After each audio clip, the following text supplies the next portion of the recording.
Okay, so we've got a little bit of interesting energies going on here. You've got a bit of conflict, conflict in the cards, as well as conflict in this Two of Swords.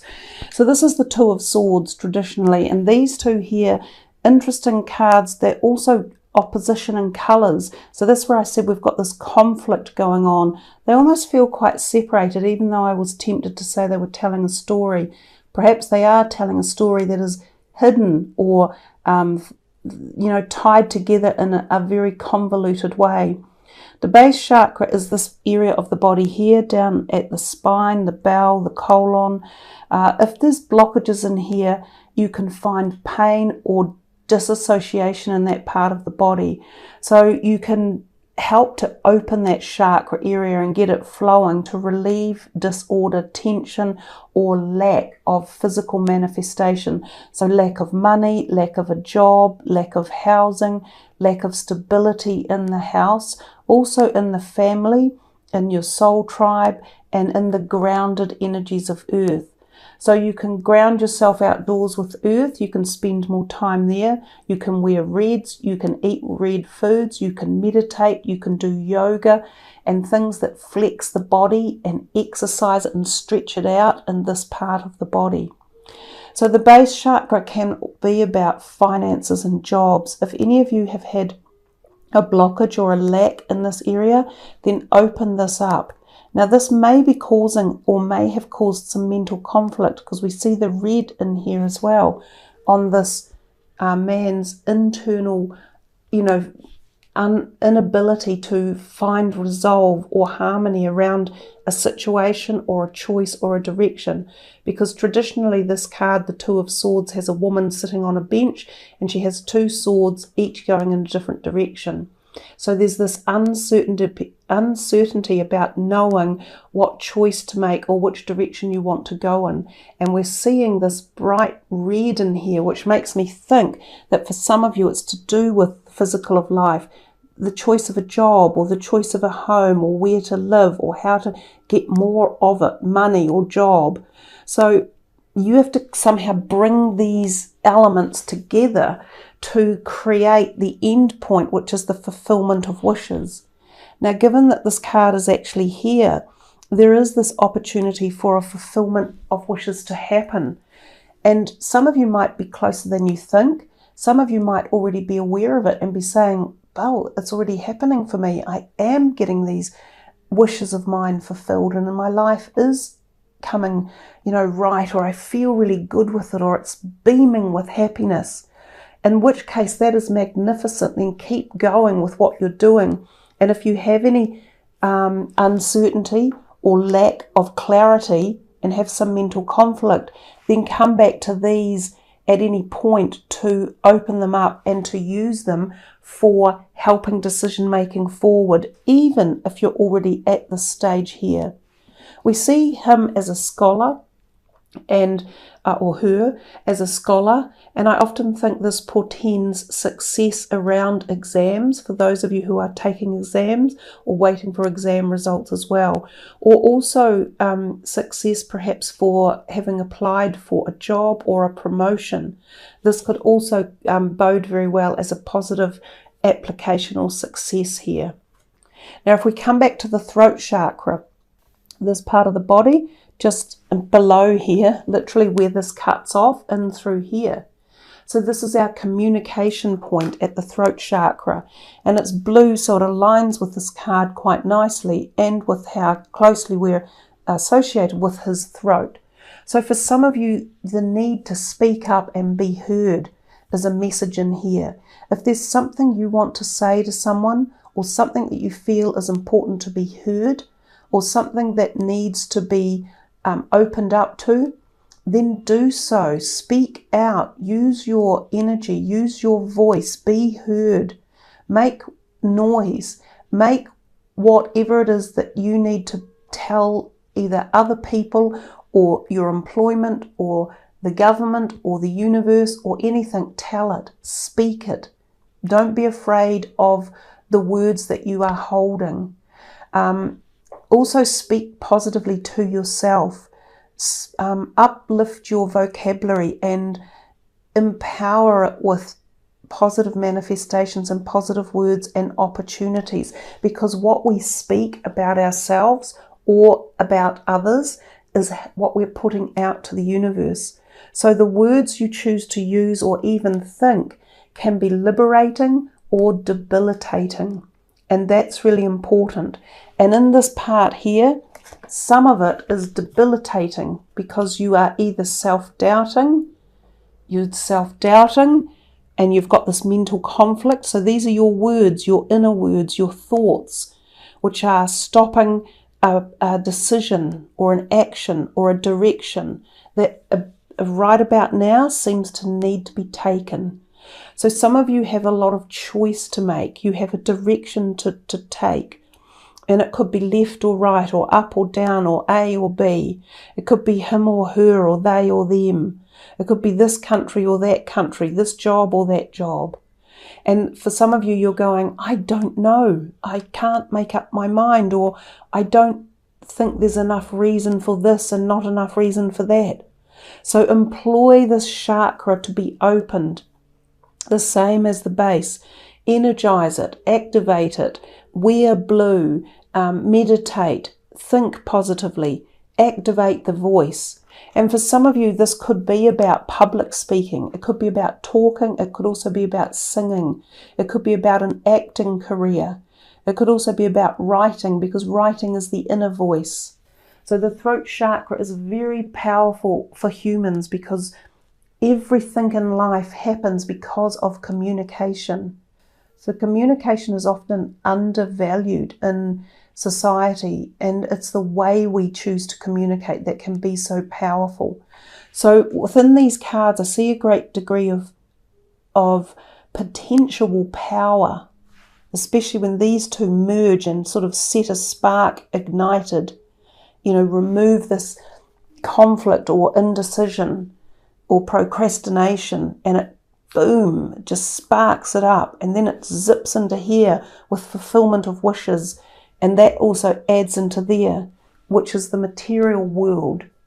So you've got the opportunity at this point in time to connect the dots to a lot of puzzle pieces, and I think if you apply that diligently and work through it, then you will see some sort of successes coming your way. Also for the throat chakra, if any of you have a disorder in that area of the throat or the neck, and remember the thyroid gland is in the neck, then you may need some medication, holistic alternative therapies, or healing, Reiki, all sorts of different things could be advantageous. And it's also things like throat infections, strep, tonsillitis, mouth infections, and also things to do with your teeth, ears, eyes and nose. Those are the messages that came through. So I guess we'll leave them here for now, and we will use these cards. These are numerology cards, and we will just see what's coming through for Scorpio in terms of numerology for the beginning of the compassion. Lovely, 99. Compassion for yourself, and which helps to relieve this mental conflict. Self-discipline, which helps to alleviate mental conflict and also procrastination, self-doubt. So self-discipline and compassion can go hand in hand when applied the right way. Self-discipline is about taking the steps, taking the action, applying yourself, and not giving up and not giving in. Wow, look at these two, the same colours and almost the same number, the 9 and the 19 and the 99. So you've got lots of 9s showing up. So, and another 9. This was a bit like Taurus's reading. They had lots of 8s. The 9 is about endings. So you've got 1, 2, 3, 4, 5 9s so far. Could even get more yet.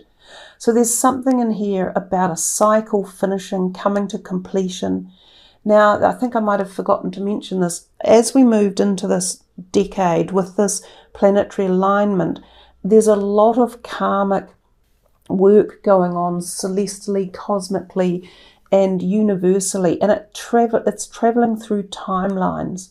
So it's very powerful stuff about endings, and especially endings of karma.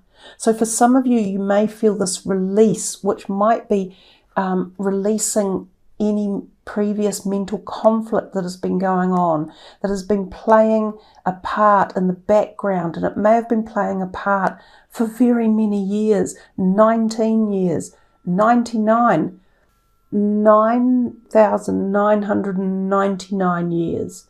It's a long cycle. It's past lives. It's many lifetimes, and it's coming to an end at this point in time. Now, you may not feel it wholly in the now, but parts of you will. There'll be a freeing up somewhere in your soul. So not necessarily in an obvious way, but something lifts, something changes, something frees itself up, disappears, and anguish can be gone. So these are powerful times that we're going through, and this is a mighty, mighty decade. But you guys, this is a big message for you about being prepared to let the past go and move into the future. So pride, and yeah, well, I didn't even look at that. I didn't know that was what the word would be. Completion, which is what we've just been talking about. Lots of the purple, the third eye colour. And we've had the, right here is the third eye, where his mental conflict has been coming in on. And this is his spiritual energy, which connects with his crown chakra and through to here. So some of this is being cleared away for you so that you will get more insight, more clarity, so that you can have more compassion and completion and pride and self-discipline, so that you can work more on yourself and bring yourself forward as you move into this new decade. So those are wonderful synchronistic events when we get such powerful numbering systems that just pull us back to thinking about it again and again and again. So this is for Scorpio. We probably will only take one card from here, and I think it's this one, and it's 26, Sacred Journey. And I guess in a way that's kind of what I've been saying. You're on a sacred soul journey. So I will pull that in for you, and I will read from the book. So just short of the number 9 at number 8, but here are the words from the book. There is wisdom in knowing that even darkness serves its purpose in the growth of the soul. Darkness need not be feared, but simply understood. Darkness is a misunderstood energy which causes so much emotional distress and disharmony around the world, as it is seen as something that is separate to God. Most often it is seen as something that needs to be avoided and battled. Darkness too serves its purpose. Through darkness we come to see the light that is in us. We expand our conscious understanding through first walking in the shadow of our soul. So some of you may have even been through experiences of the dark night of the soul. You may have been doing shadow work. You may have felt the shadow energies of the eclipses taking place. That's all about the darkness and the dark and the light and the combining of the two. So sorry, I'll get back to reading the words.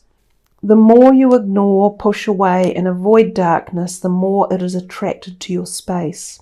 It is only through love and understanding of the true nature of darkness, embracing its role and having gratitude for the lessons it teaches us, that we are able to transcend its karmic wheel.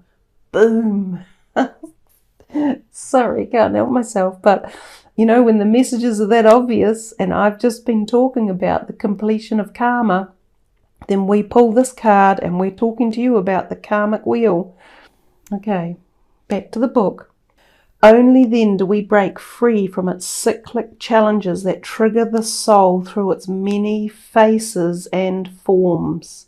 Darkness is here to help us find our way back into our heart.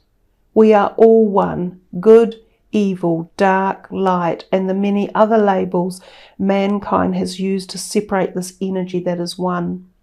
Do not fear the shadows within or outside you, but simply observe the dance of life that is occurring all around you. See the lessons that unfold from the dark periods in your life. Understand their meaning and purpose. When you can transcend this illusion of separateness and judgment of all that is seen as dark, you transcend the illusion of suffering. The more you walk this journey with understanding and clarity, the more at peace you are with this world. You are then ready to enter realms of higher consciousness and increased light. And the affirmation is, I am triumphant, in knowing that even darkness serves its purpose in the fruition of the soul. I am triumphant, in knowing that even darkness serves its purpose in the fruition of the soul. And the associated chakra is the solar plexus. So that card seemed to resonate so much with the other cards that had arrived, especially all the nines and even the mental conflict card, when it says, only then do we break free from its cyclical challenges that trigger the soul through its many faces and forms. And we'd seen that in this card, the many faces, the hidden faces, the faces of worry, of fear, of conflict, of failure, of lack, of remorse, of guilt, of shame. They're all just part of the journey of life and the evolution of our cycle and all of the magic nines that go with it. All of these powerful endings and merging into the next cycle.